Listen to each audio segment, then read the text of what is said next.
Bueno, vamos con el análisis. Me voy a basar sobre todo en un texto de un clásico, de un maestro.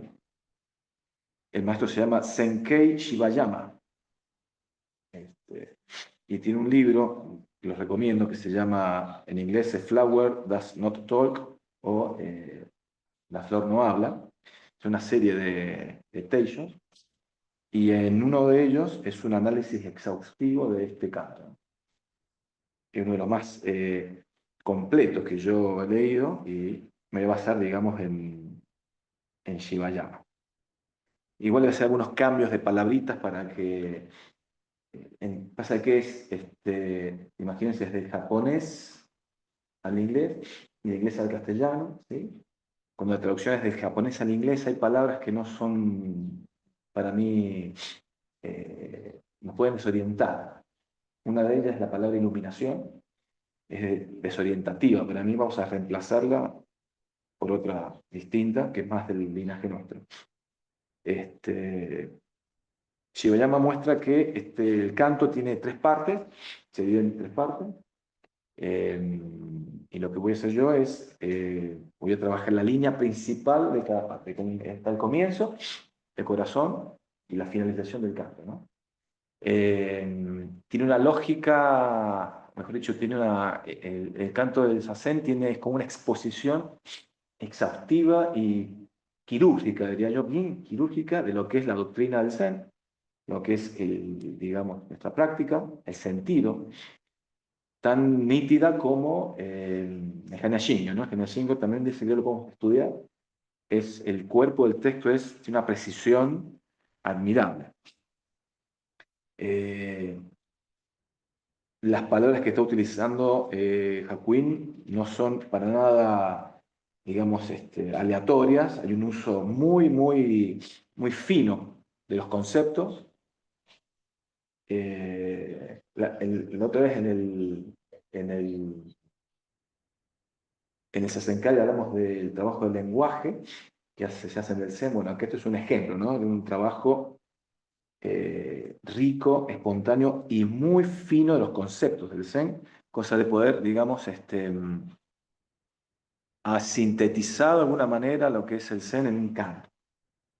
Cada línea es para detenerse. Eh, pero bueno, a los fines del tiempo que tenemos, vamos a trabajar solamente la primera parte, la parte del medio y la finalización.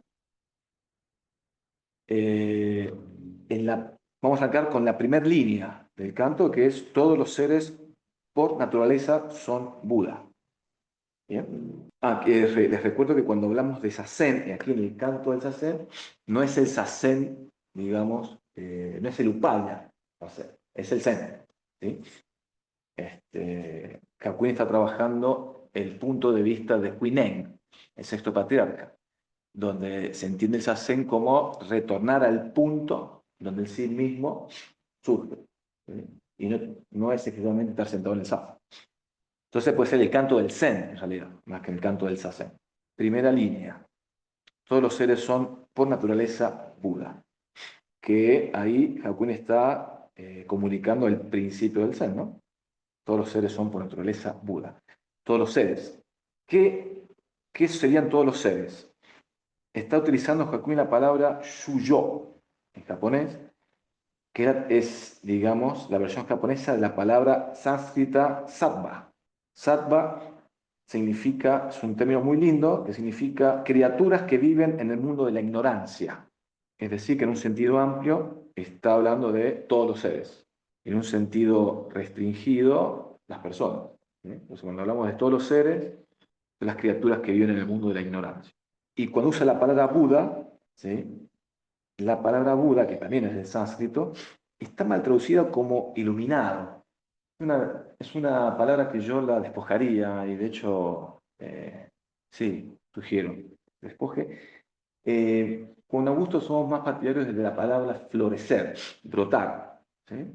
La palabra Buda existía antes del budismo. ¿Sí?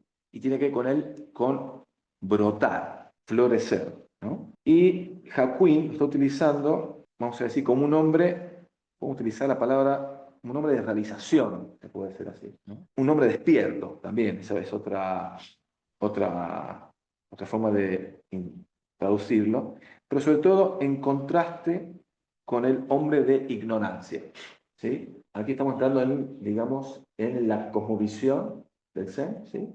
Hombre de ignorancia, hombre despierto. Entonces es como si está diciendo todos los hombres, todos los seres que habitan en el mundo de la ignorancia son despiertos, están despiertos. Todos los seres que habitan en el universo de la ignorancia, por naturaleza son Budas. Por naturaleza están despiertos, están florecidos. Ese es el principio del Zen, esa es una, podemos decir, la tesis principal del Zen que lo diferencia de otras corrientes, ¿no? Despierto, iluminado o realizado, sujeto de realización. ¿Qué se entiende por, o sea, despierto hacia qué? ¿Sí? Y ahí tenemos tres acepciones.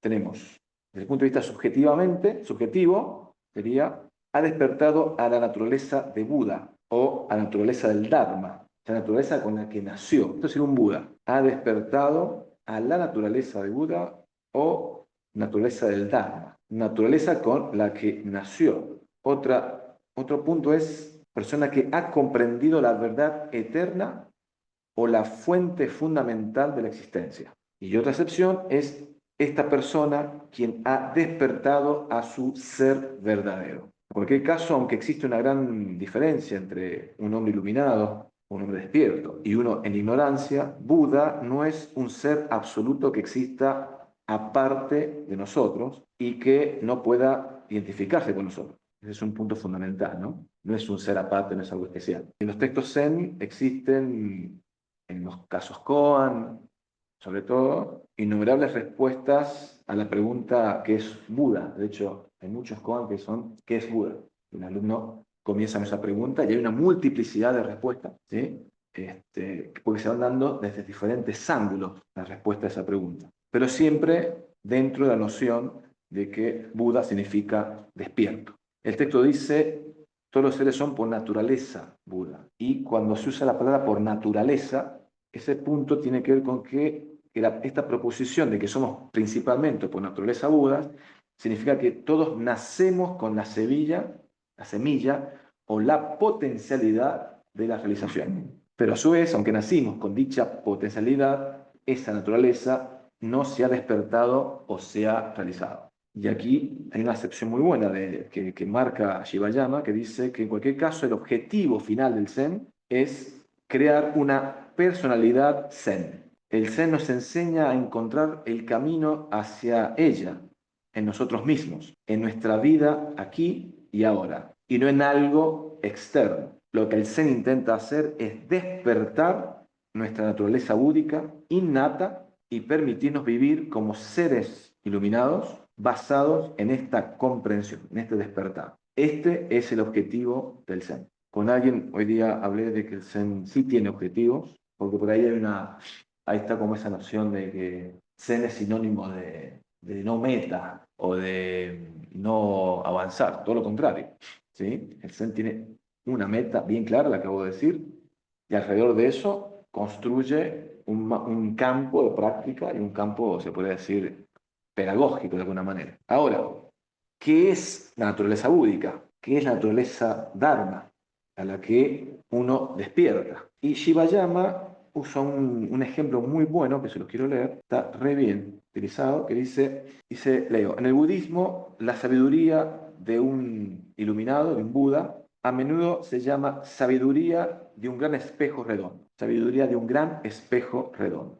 El círculo es un símbolo de este gran espejo perfecto. El espejo es completamente sin ego y sin mente. Si viene una flor, refleja una flor. Si viene un pájaro, refleja un pájaro.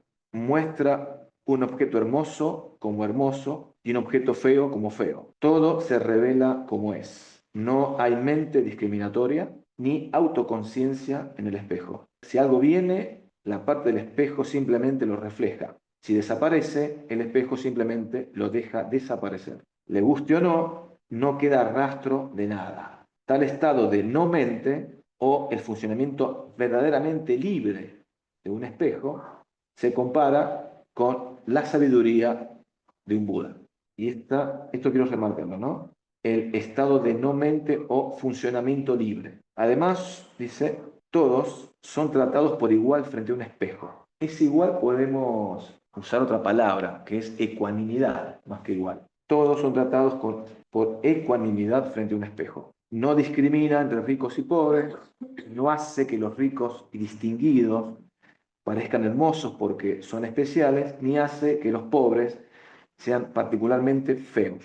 Hombres y mujeres, ancianos y niños, todos son tratados por igual frente al espejo. Para el espejo, una gran montaña y una pequeña piedra son iguales. Un diamante y un trozo también de piedra son iguales. Todo es igual, ecuánime. Y una mente así, sin discriminación alguna, se llama naturaleza de Buda, naturaleza del Dharma o naturaleza del sí mismo. El Zen, entonces, enseña que los seres humanos tenemos naturalmente esta naturaleza en nosotros mismos. Y aquel que despierta a esta verdad se le llama Buda. Así arranca el canto, ¿no? Y todo lo que sigue en la primera parte es un desarrollo de esta idea. Vamos a la parte del medio del poema. La parte del medio dice, más aún aquellos que giran hacia el interior y atestiguan la naturaleza propia, naturaleza que es no naturaleza, van mucho más allá de la mera doctrina. Vamos a analizar ese pasaje. Repito, una vez más aún aquellos que giran hacia el interior y atestiguan la naturaleza propia, naturaleza que es no naturaleza, van mucho más allá de la mera doctrina. Este pasaje lo que muestra es el espíritu y la vida del Zen. Vamos con la primera línea de este pasaje que dice, aquellos que giran hacia el interior. Y aquí hay que tener cuidado con la palabra interior porque nos puede desorientar. Hay que discriminarla, discernirla para que se pueda pesquisar hacia dónde apunta Hakuin. Bien, uno no debe distraerse con la objetividad circundante, que esa sería digamos, la intención, porque estamos hablando, ya entramos en lo que es el entrenamiento del Zen. Recién dijimos de que, naturalmente, Buda, naturalmente, esa sabiduría, hay que despertarla, hay que realizarla. ¿Sí? Es una semilla, es una potencia.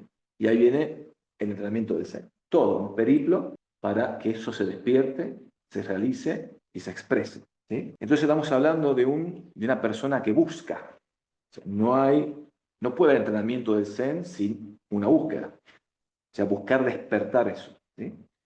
Y siempre estamos advertidos de que en esta línea, ¿no? La línea de girar hacia el interior, está como orientando la búsqueda, hacia dónde hay que buscar. Está claro que esa naturaleza búdica no está fuera. La frase es, sino que la búsqueda debe volverse directamente hacia su propia naturaleza. Entonces hay que tener cuidado ahí porque cuando hablamos de girar hacia adentro, uno puede creer que es internamente en uno. No, no, es girar hacia la naturaleza. Se puede también traducir esa línea como aquellos que giran hacia la naturaleza. Ese girar hacia la naturaleza, en el entrenamiento del Zen, es volverse uno, vamos a decir, volverse íntimo con el sí mismo. Entonces, cuando hablamos de girar hacia el interior, en realidad estamos diciendo que la verdad debe realizarse vivencialmente. O sea, que cuando hablamos de que la verdad no hay que buscarla afuera, ni afuera ni adentro, sería más finamente. No es un objeto. La verdad, la naturaleza búdica, no es un objeto, sino que es aquello que se realiza vivencialmente. Por eso es una realización y no una cosa que uno tenga que ir a buscar. Dice Shivayama, uno no debe desviar la búsqueda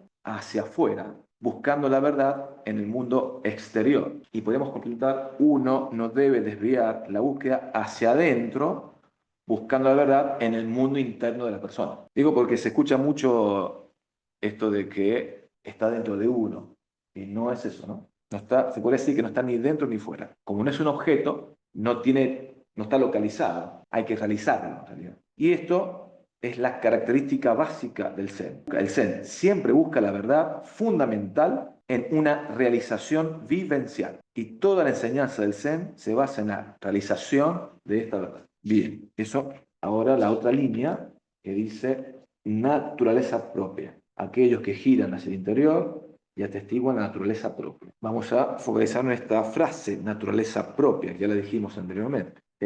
La palabra naturaleza propia en este canto se refiere a la naturaleza básica que uno posee naturalmente en lo profundo de la personalidad. Podemos decir, en lo profundo también nos puede distraer. Podemos modificar, decir, se refiere a la naturaleza básica que uno es en el fondo. Es el verdadero, es el ser verdadero, en contraste con el ser superficial. Es la naturaleza búdica primaria. Hakuin se está refiriendo a esa naturaleza búdica primaria, esa que está al comienzo y que tiene que ser realizada. Hakuin se refiere a esto cuando dice todos los seres son por naturaleza Buda, ¿sí? Y usa la palabra atestiguar, ¿sí? Dice aquellos que giran hacia el interior y atestiguan la naturaleza propia. Ese atestiguar es despertar nuestra naturaleza búdica primaria, despertarla y por ende realizar en sí mismo. Ese atestiguar es despertar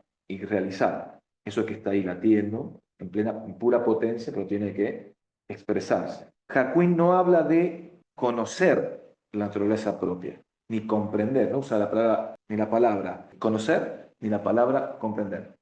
Usa la palabra atestiguar. Es interesante discernir esto, ¿no? Porque está diciendo que en este lugar, en este campo en el que estamos, ¿sí? Las expresiones intelectuales, perdón, sería que en lugar de usar expresiones intelectuales, está diciendo hay que atestiguar. Y atestiguar es experimentarla con todo el ser como un hecho real. Atestiguar es experimentar la propia naturaleza con todo el ser, ¿sí? Yo remarcaría ahí la totalidad del ser y como un hecho real, o sea, no es una idea. Y en este atestiguar, la personalidad completa acepta la verdad de la naturaleza propia como una verdad viviente. Eso es atestiguar. Y eso es lo que el Zen busca, que el practicante experimente con la totalidad del sí mismo la naturaleza única. Uno se puede preguntar por qué es tan difícil. Porque aunque tengamos la naturaleza verdadera en lo profundo, en intimidad, en potencia, en realidad estamos cubiertos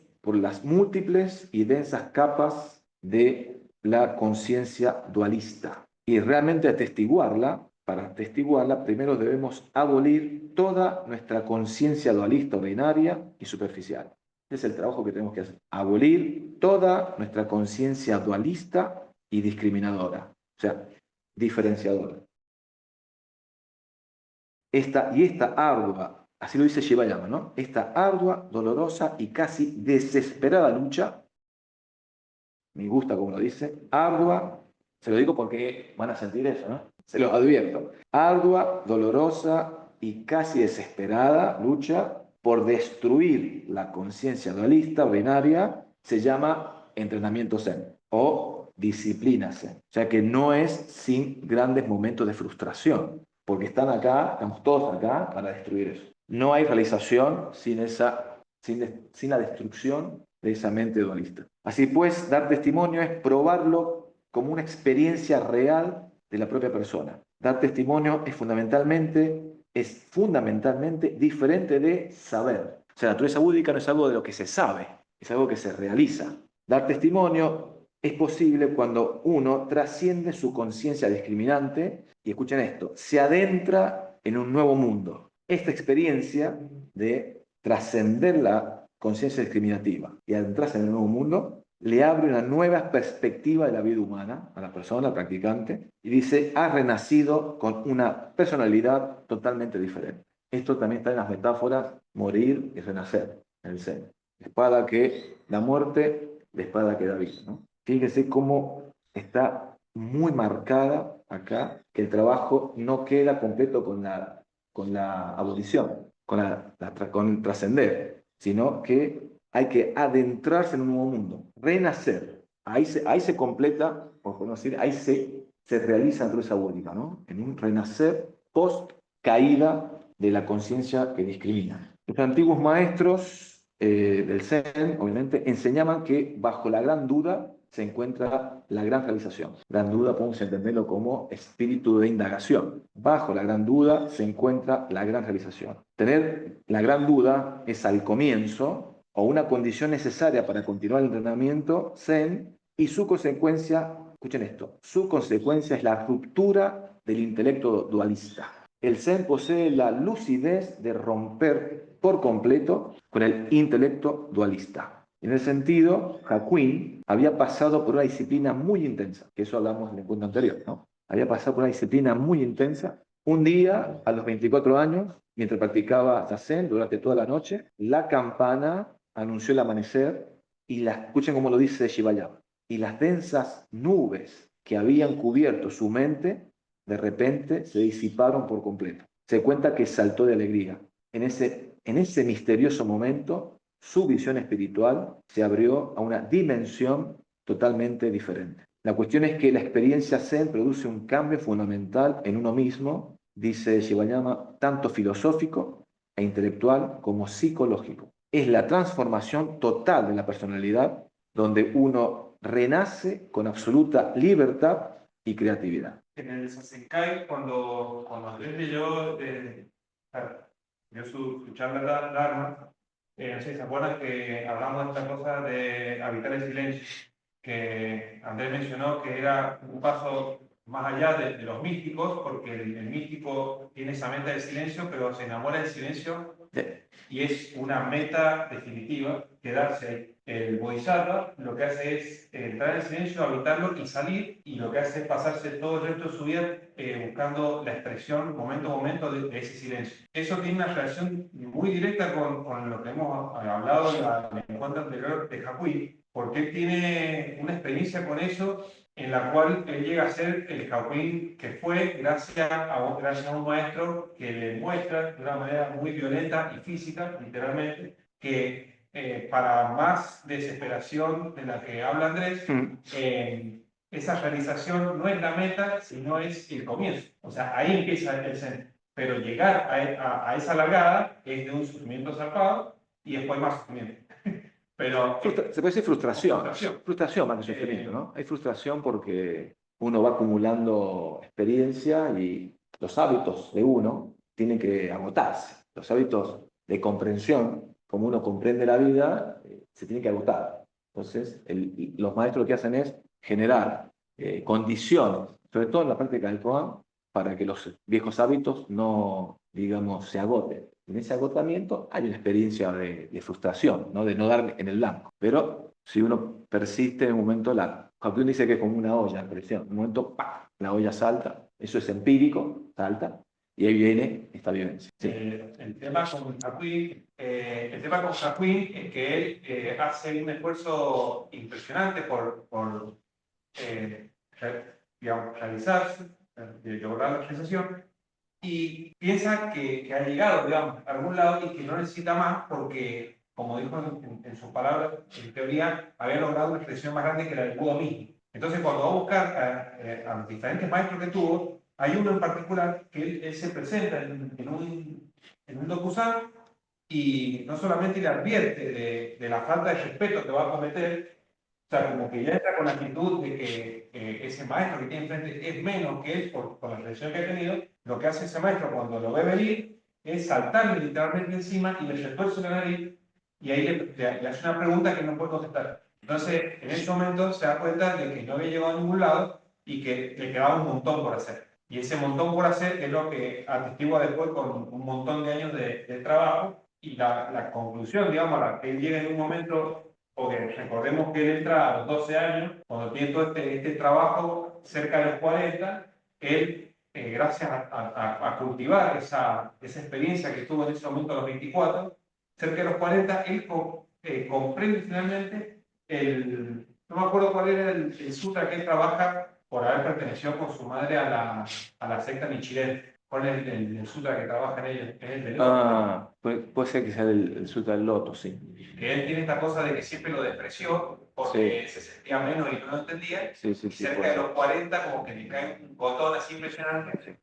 Y eso es en teoría, lo que él considera su verdadera realización. Claro, en la historia Jacquin va contando que eso le pasa al practicante, ¿no? Que no es una sola realización, ¿no? Son varias, ¿no?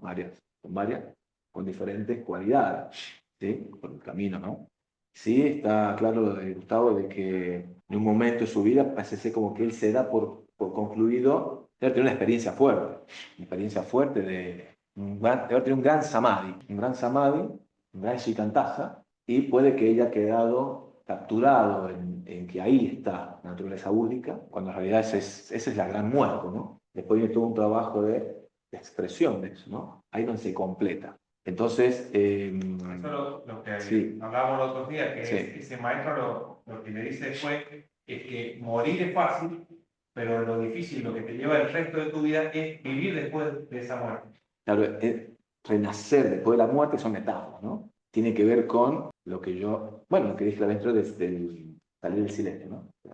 Es recuperar el lenguaje, recuperar los múltiples lenguajes, post caída, se podría decir así, post caída de la discriminación. El peligro es que el practicante quede mudo, que se haya quedado sin capacidad de expresarse, o que haga de ese silencio un ideal, ¿no? Como un punto de llegada. Y todo el trabajo del centro, el trabajo de los maestros, tiene que ver con empujar hacia una nueva forma, digamos, sí, de vivir, una nueva forma digamos, de realizar la vida. Y en esa nueva forma de realizar la vida vienen formas distintas de expresar, formas distintas, digamos, de vincularse con las cosas.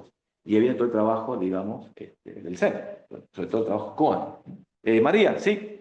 Hola a todos. Algo que le escuché, no que le escuché, que me dijo una vez Augusto, pero no profundizamos, me quedó dando vueltas, ¿no? Decía que al SENS el móvil podía ser la gran duda, gran indagación o gran certeza. Claro, cuando se habla de Me lo dijo certeza, es particularmente, como, pero me quedé con la boca callada.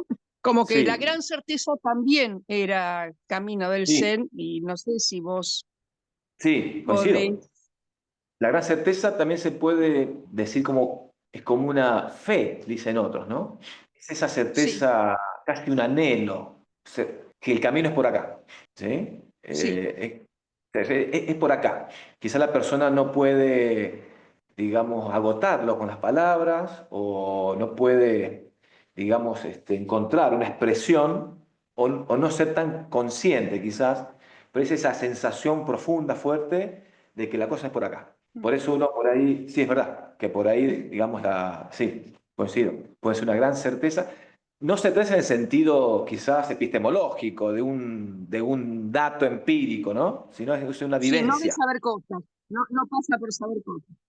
Sí, Es esa certeza que entender desde el punto de vista vivencial. Se siente como que hay sensaciones que me dicen de que es por acá el camino. Dogen le nombraba eso, lo nombraba, no me acuerdo la palabra en japonés, pero la traducción es anhelo de despertar. Es como un anhelo de despertar que hace que, te podría decir, sin ser tan nítido la persona, lo lleva a una práctica. sin ser tan qué, sin ser tan qué. Sin ser tan nítido quizás para la persona ese anhelo, ¿sí? Pero lo va llevando. Uno, pasado un tiempo de práctica, uno como que va quizás siendo quizás más consciente de lo que lo trajo a uno. Por lo general, lo que lo trajo uno al comienzo, pasado un tiempo de práctica, el practicante dice, no fue eso, fue otra cosa. O sea que lo que uno lo trae no siempre es lo que uno cree que lo ha traído. ¿Se entiende? Es Sí, como, por eso yo siempre sí, digo que lo que por ahí quería remarcar, no, la diferencia del estado, por ahí la gran duda te lleva a esta como cierta, no sé si angustia. La gran certeza yo siento que es como algo así de confianza. es de No confianza. hay quizás, Sí, sí, sí, sí, está claro, está claro. Ya hay sé que una confianza que dale, vos sentate. Y sí. no está tal vez esa sensación de angustia, para nada, porque está bien, me toca sentarme. Cuando se llama Y la una confianza, confianza, yo lo pondría como una confianza. ojo que la palabra gran duda también nos puede distraer, porque cuando Jacquín habla de esta frustración, no se refiere a la gran duda. Por eso nosotros, el linaje nuestro habla de espíritu de indagación, porque la palabra duda a nosotros nos remite a un momento feo de tener que elegir entre dos cosas. La verdadera traducción sería espíritu de indagación, hambre de despertar, se podría decir así, ¿no?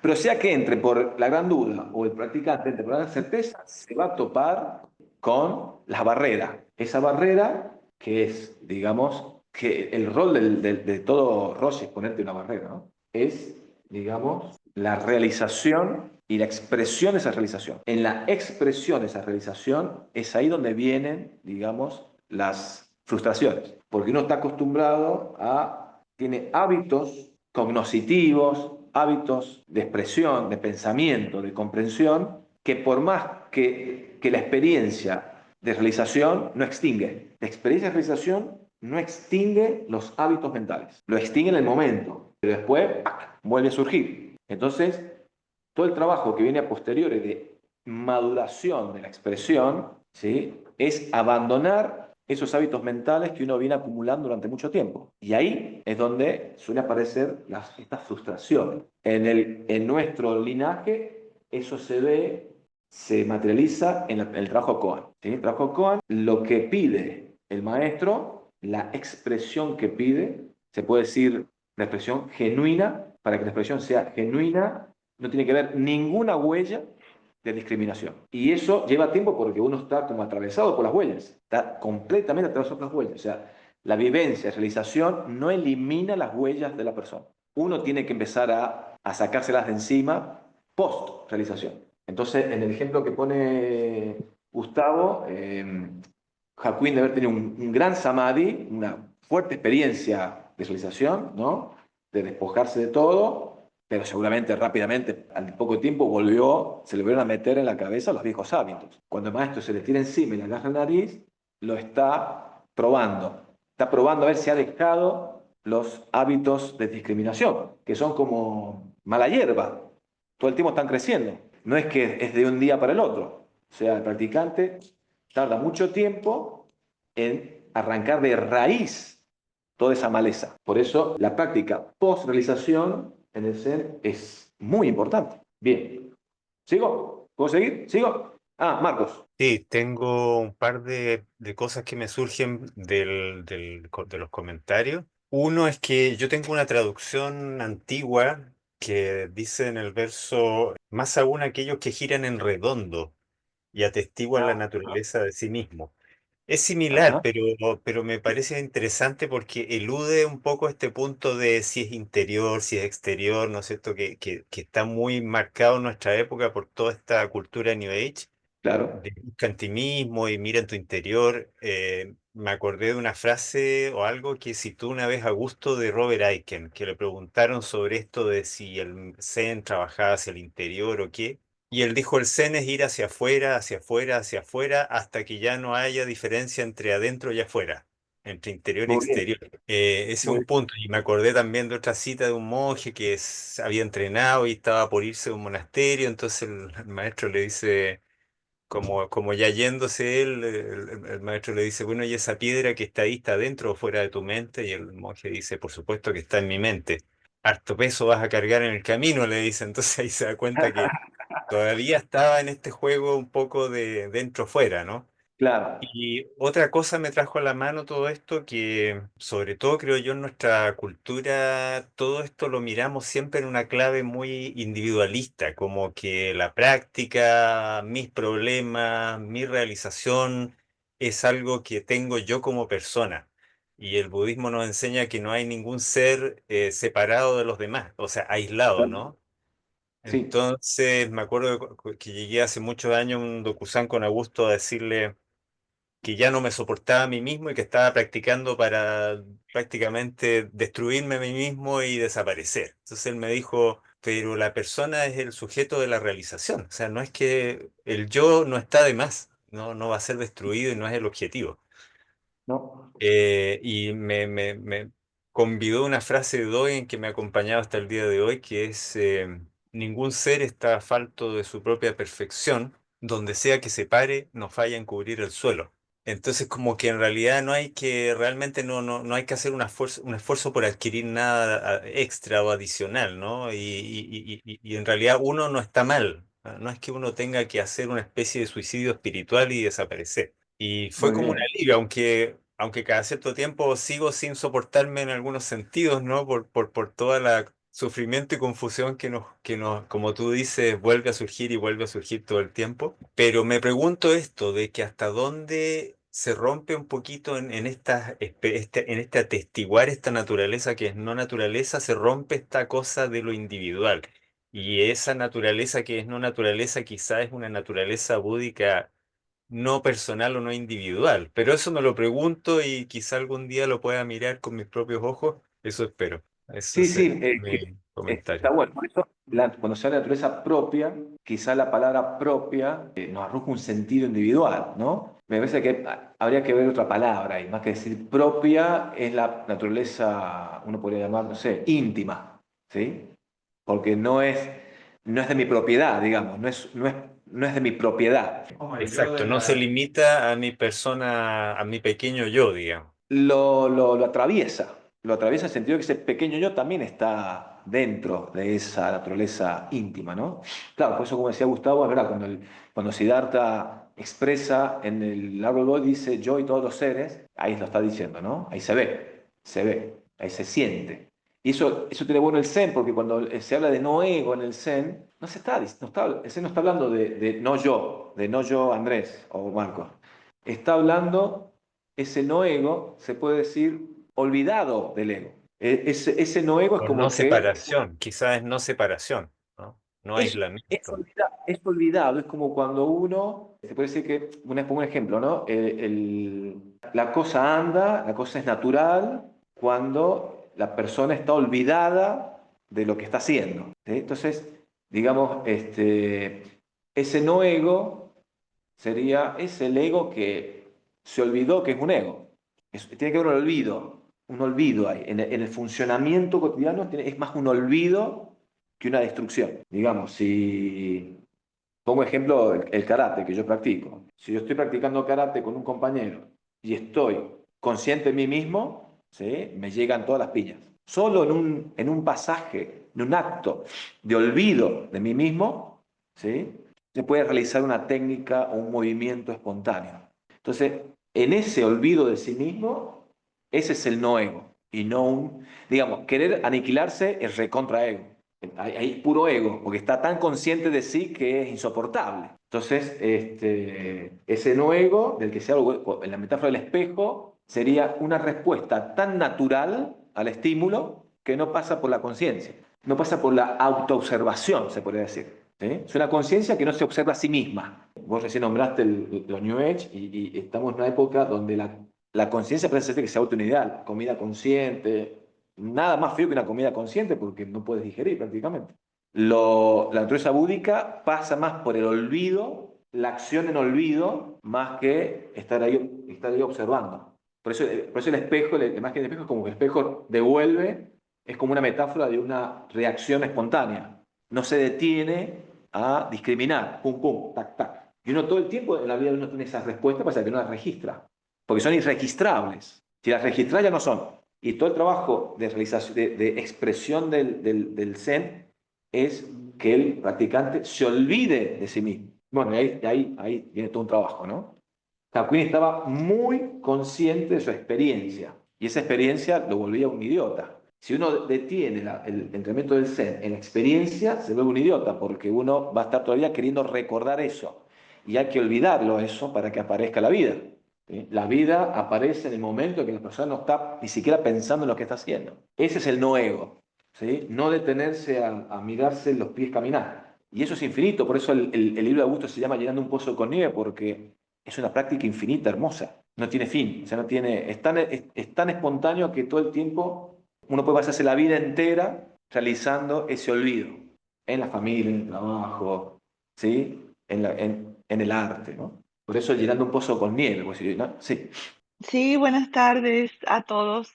Me pareció sumamente interesante esto último que están trabajando y me recordé, no sé si exactamente tiene que ver, pero sí lo asocié en un momento donde tuve un problema que parecía irresoluble, decidí no mirar. O sea, era tan insoportable que decidí no mirar hacia ahí. Toda la gente preguntaba, ¿pero qué vas a hacer con esto? ¿Qué vas a hacer con aquello? Lo que me ayudó en eso fue, primero, no pensar. No pensaba y no pensaba con dolor. O sea, no había logrado, como quien dice, apartar el ego porque me Ujú. afectaba a mí realmente. No lograba apartar el ego del problema. Después no sé cómo sucedió, pero el problema continuó y ya yo dejé de sentirlo. Me parece que Bien. tiene, o sea, lo sentí que tenía que ver un paralelismo con esto que estaban hablando, ¿no? O sea, Sí, mientras estaba el ego, hice el esfuerzo de no, hacía el esfuerzo de no pensar, pero en un momento ese esfuerzo se desvaneció y seguía sí. estando el problema y bueno, yo podía seguir adelante sin que me afectara. Claro, sí, sí, porque el ego es mirarse el ombligo. Yo pongo un ejemplo, bueno, yo vengo de la psicología, pero pongo un ejemplo chiquitito, ¿no? Cuando tengo por ahí gente que se separa y me quieren olvidarse de la persona. ¿Cuándo la voy a olvidar? Y una persona realmente ha olvidado cuando se olvidó que olvidó, ¿sí? Ese me olvidé, tiene que ver con la realización y la expresión. Y ese es cuando dice Dogen, la realización no tiene fin, o sea, es una naturalidad tan fantástica que el practicante la puede renovar, se renueva momento a momento. Por eso el Zen termina volviéndose un arte. Al principio está esa lucha que todos estamos ahí, ¿eh? Esa lucha de acomodar el cuerpo, al lenguaje del dojo, la fe que decía la certeza, María, bueno, decís por acá, no entiendo una mierda, pero es por acá, no caso nada. No caso, digamos, un koan, un dokusan, no caso nada, pero yo voy porque algo me hace sentir bien. Y en un momento la cosa se mueve, en un momento se mueve, algo se mueve ahí. Y en un momento la persona tiene sensaciones interesantes, que va chequeando con el guía. Y empieza a dar fruto el esfuerzo de uno, empieza a dar fruto. Hay un alivio, hay una percepción distinta. Y después, el trabajo del maestro es, bueno, sigamos porque no nos quedemos ahí. Hay un montón de capas y capas de dualismo que van a hacer que esa vivencia se pierda. Entonces el trabajo del maestro es entremos a podar la maleza. Ya viene el trabajo de los koan, sobre todo el trabajo del koan. El trabajo del koan va por ahí, ¿no? Para que el practicante vaya como, se crea como un arte, ¿no? El arte de olvidarse a sí mismo. Entonces hay koan que tiene que ver con la acción, hay koan que tiene que ver con el otro, hay koan que tiene que ver con lo cotidiano, hay koan que tiene que ver con la poética, hay koan para todo, ¿no? Porque lo que se va haciendo es que el practicante vaya haciendo un arte de esto. El ejemplo ¿Sí? que tú diste de si estabas haciendo karate y tomabas en ese momento conciencia de lo que estabas haciendo, te daban golpes. Yo, o sea, en un libro sobre el cerebro, el autor daba un ejemplo de que el pianista está tocando y él no está consciente de que está tocando. Claro. En el momento que tú le dices, ¿qué dedo tienes que poner después del otro? Y entonces hace conciencia, ya no puede seguir. Claro, para que el pianista pueda ser pianista en ese momento, ¿sí? Olvidado de sí, ha hecho todo un trabajo de Sí. internalización y una disciplina, y ya de haber sufrido con los deditos, con los acordes, o sea, ha habido un momento de corporeidad, ¿no? Y después de un tiempo invertido en el aprendizaje total, hay un momento se puede soltar, ¿no? Y olvidarse. El Zen es eso también, aprender a olvidarme. Bien, sigo las últimas líneas y nos vamos, ya estamos sobre la obra. Bueno, voy al final, digamos, del poema, que está en la línea muy bonita, ¿no? Que dice, en verdad algo está faltando ahora, pregunta, Nirvana está justo aquí frente a nuestros ojos, este mismo lugar es la tierra del loto, este mismo cuerpo es el Buda. Claro, es la realización. Esa es la experiencia que tiene practicando cuando tiene la realización, ni más ni menos que esa vivencia. Entonces, voy a hablar de la tierra de la pureza, la tierra del loto, porque existe una corriente del budismo que se llama el budismo la tierra pura, la tierra pura o la tierra del loto. Y en esta línea, Hakuin habla del lugar. ¿Cuál es el lugar? El tiempo y el lugar, ¿no? El tiempo es ahora, el lugar es aquí. que uno lo va absorbiendo por ósmosis, pero en la realización se vivencia eso, ¿no? Con mayor nitidez. Entonces hay una línea acá, esa línea tiene que ver con una anterior, cuando él dice, tu ir y venir no tienen lugar en ningún otro sitio, sino donde estás. Tu canto y tu danza no son otros que la voz del Dharma. Ese ya es la persona que tuvo la realización, ¿sí? Y eso es lo que se va sintiendo. Y con la tierra pura tiene que ver metáfora, ¿no? Del paraíso, si podemos decir así de alguna manera. El budismo en la tierra pura, esto para que se sepa, un antecedente cultural, el budismo en la tierra pura, que era muy popular en Japón en la época Hakuin, ¿qué dice el budismo en la tierra pura? Que esa tierra existe en dirección oeste, más allá de 10.000 millones de mundos, y que los creyentes pueden renacer en ella solo después de su muerte. Y lo que Hakuin dice acá es no, está acá. Eso que está allá está acá. Es esto. El Zen declara que el mundo de la tierra pura no existe más que debajo de los pies de uno. Por eso, digamos, el mundo del Zen es el aquí y ahora, donde la persona desarrolla, dice, donde los budas desarrollan sus actividades diarias. Me gusta eso. Donde los budas desarrollan sus tareas domésticas y es donde no puede existir separado de lo cotidiano. Bueno, ahí estamos. ¿Preguntas? ¿Comentarios? Un comentario, Andrés, si me permitís. Sí, Siempre me sí. llamó mucho la atención una línea porque lo he escuchado en dos versiones diferentes. Una dice cantar y bailar es la voz del Dharma, o son la voz Sí. del Dharma, y la otra dice hasta cantar y bailar son la voz del Dharma, como si fuera la última actividad. Me parece que son dos connotaciones muy diferentes. No sé si querés aportar algo al respecto. Muy bonito porque me parece, ahí se marca, digamos, la liviandad, la alegría. Eso es hay que verlo también conjuntamente cuando también Claro. los maestros dicen, recuerda que vivimos en el infierno, pero mirando las flores. O sea que a veces el Zen dice que esto es el infierno también, ¿no?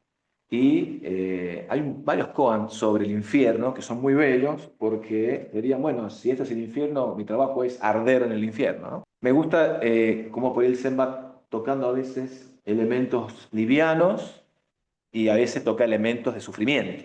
Y en ambos, la raíz siempre es la misma. Realizar esa raíz que es la misma en el infierno o en el paraíso, esa es la práctica del Zen. Y esto y cerramos con esto del cantar y bailar, habla de Hakuin, porque Hakuin, perdón, es muy conocido por su rigurosidad también. Era muy riguroso a la hora de aplicar su rol de maestro. Pero en esa línea te muestra que el tipo era un tipo que valoraba la liviandad. Y cuando se habla de canto y baile, dato curioso, se habla de cantos populares. Cuando habla de cantar y bailar, siempre hacen referencia al canto de los leñadores, al canto de los agrícolas, al canto de los pescadores. En el libro de Koan, el libro de la ecuanimidad, el Shoyo-roku, todo el tiempo se está haciendo mención a la vida popular. La fiesta en la aldea de leñadores, la pareja que se casa pobremente y los familiares van y hacen de comer. O sea, la felicidad ligada a una vida casi folclórica. Entonces, cuando Hakuin habla de esto, está hablando de la chacarera, está hablando en la Argentina, ¿no? Está hablando de un malambo. Cantarse una Gracias. tonada es el Dharma, ¿eh? Cantarse una tonada es dármico. Claro que sí, claro Bien. que sí. Bueno, para cerrar, la idea es, la intención con Gustavo es que este espacio se vaya repitiendo, ¿sí? Quizá más adelante vamos a proponer otro texto. Si alguno quiere un texto que se le ha pegado y lo quiere que lo trabajemos, lo comunica. La idea es irlo como cada tanto repitiendo, no muy seguido para no cansar, pero sí, ir tocando. Para mí es muy importante porque nos despeja la idea de que la idea del silencio, de la mudeza, y vemos acá los maestros trabajando la literatura full. La literatura, la poesía, la danza, la pintura. ¿Sí? Bueno, ¿estamos? Bueno, muchas gracias.